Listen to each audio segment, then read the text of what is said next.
Hello, all you beautiful individuals out there. Teej here, just to say.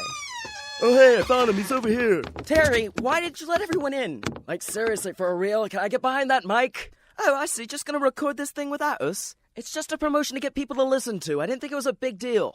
Aw, man, you're so mean. Ooh, did anybody bring snacks? Seriously, what a turd. Oh, come on, let's get him. What? No. Oh, God. Stop. No. Seriously. No. Get off. Not in the face. Not in the One and face. only Ow. Teej, Thursdays from midnight to 2. Ow. Terry. Terry. Only on Ow, Bearcast why? I Media. didn't do anything. Terry, why? It took me forever to edit that thing because you had to let everyone into the studio right there. Let me tell you a little bit of a backstory for that one right there.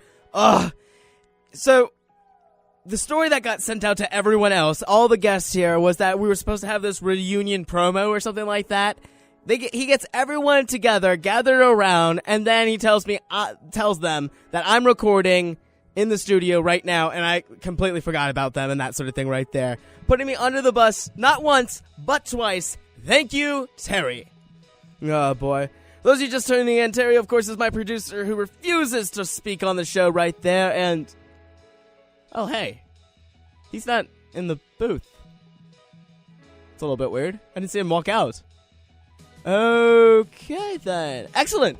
All right, you won't believe this. I got a letter the other day, and I can share it with you right now. Awesome! Okay, it's from Susan, if you didn't know. It's from Susan. If you don't know who Susan is, where have you been?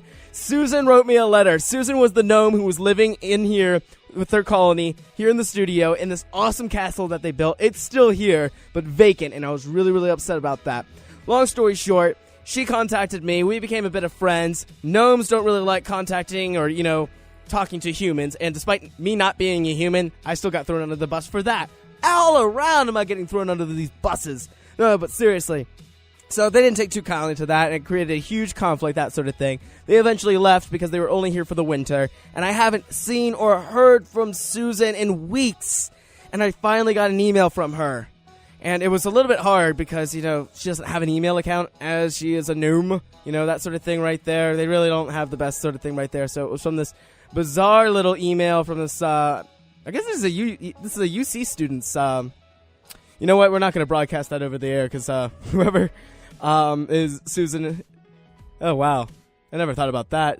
So there's a grad student out there, and Susan is using your email address right there. Well, the subject says hello, and I had to go ahead and translate a lot of this because it's written in a lot of shorthand. As you know, it's very difficult for gnomes to go ahead and jump on a keyboard time and time again to get all of this, and it's got to be exhausting for her. So I'm just so glad to hear back from her, honestly. So I'd love to be able to read this letter to you before Terry gets back. Starts off, Teej. Is this Teej, host of the one and only Teej?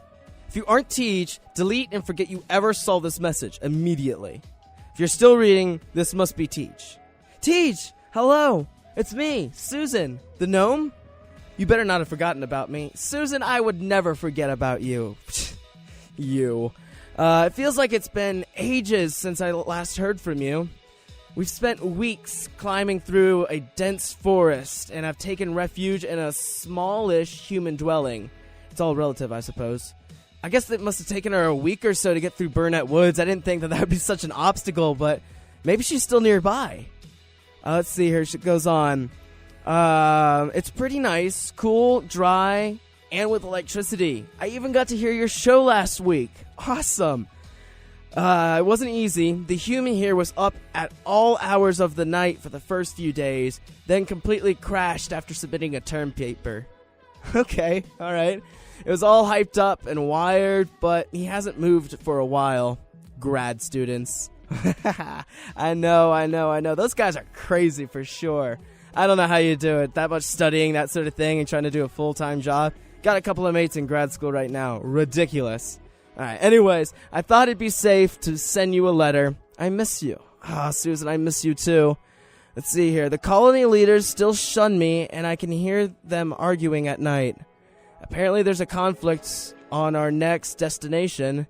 Then there's others that just don't want me to come along. It doesn't feel great to know that people don't want you. Sometimes I think I should leave. Oh, Susan. I'm not sure how long we'll remain here, but so long as we are, you have friends listening. So tired. Sincere you, Susan. Susan. Oh, wait. P.S. Don't put up with Terry's shit. Oh, Susan, I love you. I love you. I love you. It sounds like you're having a rough time, of course. And if you're out there listening, stick with it, honestly. I know that times can be challenging, but things will blow over eventually. Things are always looking up in that sort of sense, and there's no sense to give up. I miss you terribly, though, and hopefully maybe you'll be able to make it back to the studio at some point. But I'll be keeping my eye out for you for certain. Absolutely, Susan. And you know what? I got a song just for you to hopefully cheer up your spirits. We've played it once before, but I think it's worth playing again. Here's Sometimes, Ali Farbin and Graham Candy. That sort of mixture right there. Tell me what you think.